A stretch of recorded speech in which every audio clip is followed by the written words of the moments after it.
Today we are going to cover Lovecraft Country, a show starring Journey Smollett. Don't get her confused with her French brother that no one seems to like. The episode starts with Letty sitting in a church while people around her sing and dance. A single tear drops from her eye while watching the people around her. It's 1955. Letty shows her sister Ruby a house that she recently bought. The property is located on the north side of Chicago. This location is known to be a predominantly white neighborhood. Ruby asked Letty how she could possibly afford to buy that property because she a broke ass. Letty ignores the question, but as soon as Ruby enters, she said, well, no wonder it was affordable.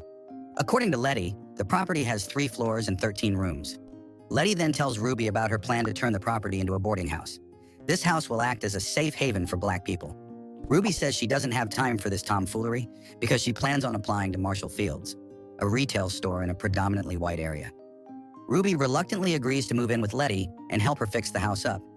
Before she agreed, she said she'll take the largest room in the house because she's the size of Medea. Letty then shows Ruby the in-house elevator. However, when she calls for it, there is no response. When Letty sticks her head into the shaft, the elevator slams down. Fortunately, Ruby manages to pull Letty out in time. Letty tries to laugh it off while Ruby says it's not funny. Yeah, ain't nobody in their right mind want to use that now. Elsewhere, Hippolyta puts on her makeup and gets ready. Diana then tells her Tick is done making breakfast.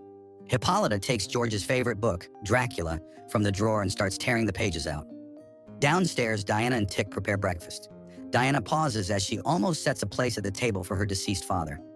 Tick asks her if she's okay, and she answers that everything is fine. Hippolyta joins in, and they start eating breakfast together. Atticus tells her she late on them bills. She gotta pay them auto-mo bills. Diana tells everyone that she wants to check out the scrapyard for robot parts later. Atticus, however, says he's not staying over because he has things to take care of. Atticus then arrives at Montrose's place. He finds Montrose, his father, drunk on the floor. Atticus is like, wake up, motherfucker, and tosses water in his face. Atticus starts talking to Montrose about how George has died. He proposes to at least tell Hippolyta the truth, but Montrose angrily refuses. The two get into a heated argument, and Atticus decides to walk out.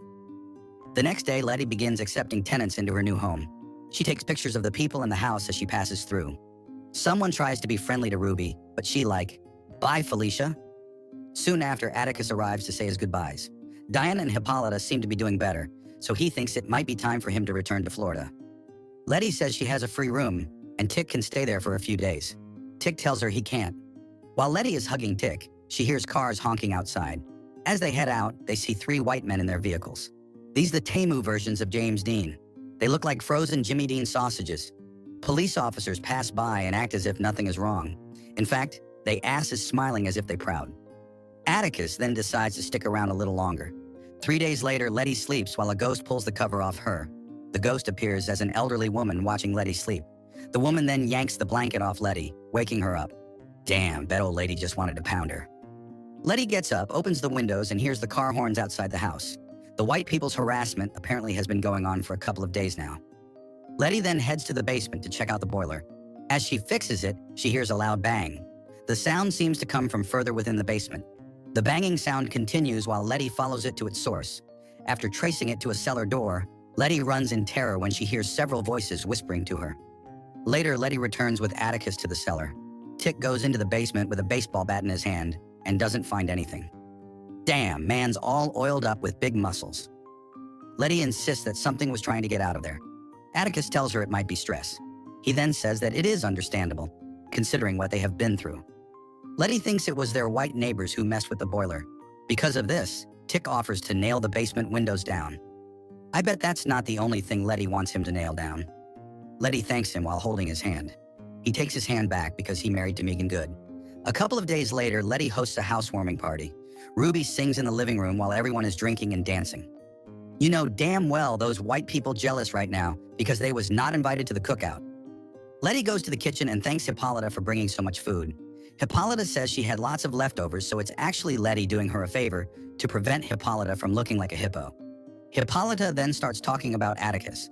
This makes Letty think that Tick reminds Hippolyta of George. Hippolyta denies this and asks Letty if she saw Diana and her friends. In the attic, Diana and her friends play with an Ouija board. When Bobo, one of Diana's friends, asks if he's going to have fun on his trip to the south, the lights flicker. The board answers no to his question. Hell nah, don't be doing this white people shit.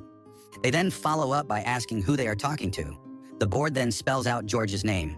Thinking it's a prank, Diana shoves the board aside and walks out. Her friends, however, insist that the planchette moved on its own. Hippolyta calls out for Diana but gets no response. Whispering voices then catch her attention. She checks out the source of the whispers and is led to a room. On a table in the room, she finds a gold mechanical model of the solar system. Atticus enters the house dressed in his military uniform. As it turns out, he was standing guard on the porch. His friend Tree approaches him and asks him about his relationship with Letty. Tree said he used to give Letty chiropractic adjustments before, and he feeling nostalgic tonight. Letty then catches Atticus staring at her while dancing. Letty goes to the bathroom and sees a vision of a bloody George in the mirror. She ignores it and turns for the door. There she sees Atticus standing. Atticus kisses Letty, and the two get intimate on the bathroom countertop. After a while, Atticus notices that Letty is bleeding. Letty explains that her cycle just started and apologizes. Atticus says it's not a big deal as he leaves.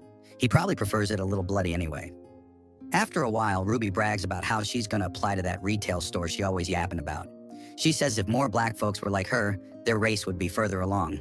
Oh, she thinking she better than everyone else. She opens a window and sees a large cross set on fire in the front yard. Tick tells James to get the shotgun and heads out. As Letty leaves the house, she grabs a baseball bat. Letty starts breaking the windows of the cars in front of the house. She removes the bricks tied to the steering wheels to stop the vehicles from honking. This scene cathartic because I just know everyone been wanting the pale people to get their comeuppance. Expecting the police to arrive soon, the group puts the shotguns in the back of Ruby's car, and she drives away. A few moments later, they all put their hands behind their heads as the police officers come. In a patrol car, Captain Lancaster starts asking Letty questions. He reads Letty's records and mocks her, saying she's a monkey. Boy, I just know this police officer's wife is disappointed in the bedroom. Letty asks him if he received any of her 21 complaints. Lancaster, however, claims that they didn't receive any complaints. The captain asks if something strange happened in Letty's new house. He also asks if someone told her to buy the Winthrop house. Letty refuses to answer, prompting Lancaster to tell his men to swerve the car. As the car swerves, Letty bounces around the inner walls. He says he knows she can't afford a house like that. This guy is as useless as a white crayon. Lancaster reveals to Letty that they found body parts of 8 black people buried in the house's basement. He says she won't last long in that house. The next day, Letty goes into the basement. She now uses the cellar as a dark room for her pictures. She starts to notice a pattern in the photos that she took. As she puts the photos together on the floor, a ghostly face of a man appears. The face then emerges and tells Letty to get out of his house. Letty stands up after getting knocked back and quickly runs upstairs. He is bald as my ballsack. Moments later, Letty starts gathering the pictures from the frames hung around the house. Ruby approaches her and tells her their tenants are leaving. Letty answers that it will be safer for them to go. Ruby reminds Letty that they have an installment contract that they can't afford. Letty accidentally reveals that she still has some of their mother's inheritance money. It appears that Letty has been keeping this secret from Ruby. Letty tells Ruby that she used the inheritance money to buy the house. She explains that she didn't tell Ruby because she didn't want to upset her. Ruby, however, tells her that she is selfish. She says Letty should have split the money with her and their brother Marvin. Ruby can't believe she was always sending Letty money in the past. She always thought Letty was a fuck-up, but realizes now that she just fucked up. Meanwhile, Montrose pays Hippolyta a visit. While helping Hippolyta with the groceries, Montrose stumbles and a book falls out of one of the bags. Montrose notes that the book was George's favorite. Hippolyta claims that she spilled coffee on George's copy of the book. Nah, she lying. She ripped them pages apart. They talk about George's death. Although she saw her husband's body herself, Hippolyta is not convinced that Montrose and Tick told her everything. Montrose tells her that nothing else happened, but Hippolyta still has her doubts. The next day, Atticus finds Letty at a bar. Tick asks what's going on, and Letty tells him that her house is haunted. She explains that the realtor didn't tell her much about the property. The realtor only told Letty that the house was called the Winthrop House. Letty tells Tick what she found out after digging around. The last owner of the house was a man named Hiram Epstein. Oh snap, betcha he was related to Jeffrey Epstein. Epstein was a scientist at the University of Chicago. However, he was fired for his unethical experimental practices. Letty believes Epstein was experimenting on humans. According to the cop from last night, Lancaster, 8 bodies were found in her basement. Letty found out that Lancaster and Epstein knew each other. She shows Tick a print from the local paper from 1984 showing Lancaster and Epstein together. This is giving me the same vibes as Trump and Epstein's picture. Apparently, Lancaster was the lead detective in several missing person cases back then. Letty concludes that Lancaster was supplying Epstein with test subjects. She shows Tick the pictures she took around the house. As it turns out, the people from the photos are the 8 dead victims of Epstein. Letty says the victims' souls are trapped in her house with their killer. Atticus fears that the ghost won't stop until Letty is dead. Because of this, he suggests that Letty should move out of the property. Letty talks about what happened between her and Tick on the night of the housewarming party. She reveals it was her first time. After realizing what Letty means, Tick apologizes. Letty says she doesn't regret what happened, and she actually needed it. Oh, Jonathan Majors got that good dick. She then says she needed it to feel something. Oh, I bet she did. Letty tells Tick that she feels like a ghost in her own right. Afterward, Tick and Letty hire a priestess to rid the house of the ghosts. At the front door, the priestess slices a goat's throat and marks their foreheads with its blood for protection. The group proceeds to the cellar where the presence of the ghost is. They form a circle while grabbing each other's hands. The priestess warns Tick and Letty to not let go, no matter what. While the priestess begins chanting, the lights start to flicker. Upstairs, 3 white men break the windows and enter the house. Armed with baseball bats, they go from room to room to look for people. Thinking they found someone, 2 of them barge into a room. The door shuts, and the 2 see a ghost dressed as a basketball player with a head of a baby. They then die as they get corned into the heater. The other intruder checks out the elevator shaft and suddenly gets decapitated. Not like he was using much of his brain anyway. Back in the cellar, the room starts shaking as the priestess chants. As the shaking intensifies, she asks Tick and Letty to chant with her. The shaking stops and the group lets out a sigh of relief. Suddenly, the water pipes burst from above them, and their seals of protection are erased. The group starts to exit the cellar, but the priestess gets attacked. The priestess is possessed by the ghost of Hiram Epstein. Tick runs to help, and Epstein chokes him against the wall. Letty starts calling out the names of the 8 victims. The priestess's body drops as Epstein's spirit takes over Tick. He turns his attention to Letty and tells her to get out of his house. Letty pleads with the 8 ghosts to help her get rid of Epstein. Epstein's victims start gathering around and help Letty finish the chant. Epstein's face starts to wither away, just like how white people be aging. As they end the chant, Epstein is banished for good. A few days later, a reporter talks to Letty about her boarding house. She compliments Letty on opening up her house to the less fortunate. As the reporter leaves, she asks Letty if she knows anything about her missing white neighbors. Letty claims she doesn't know about any missing people.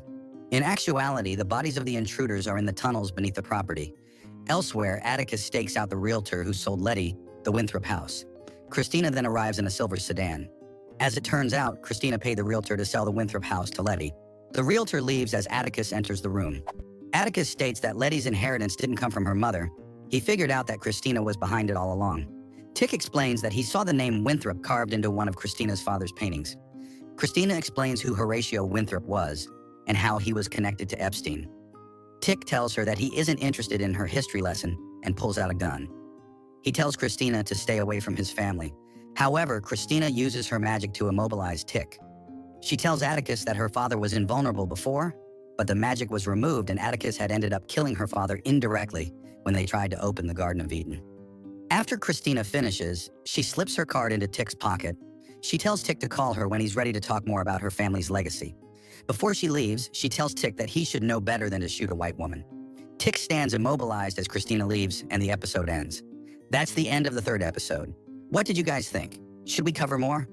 Subscribe to watch more videos like this. Turn on notifications. And leave a like, it really helps the channel out. Thank you for watching.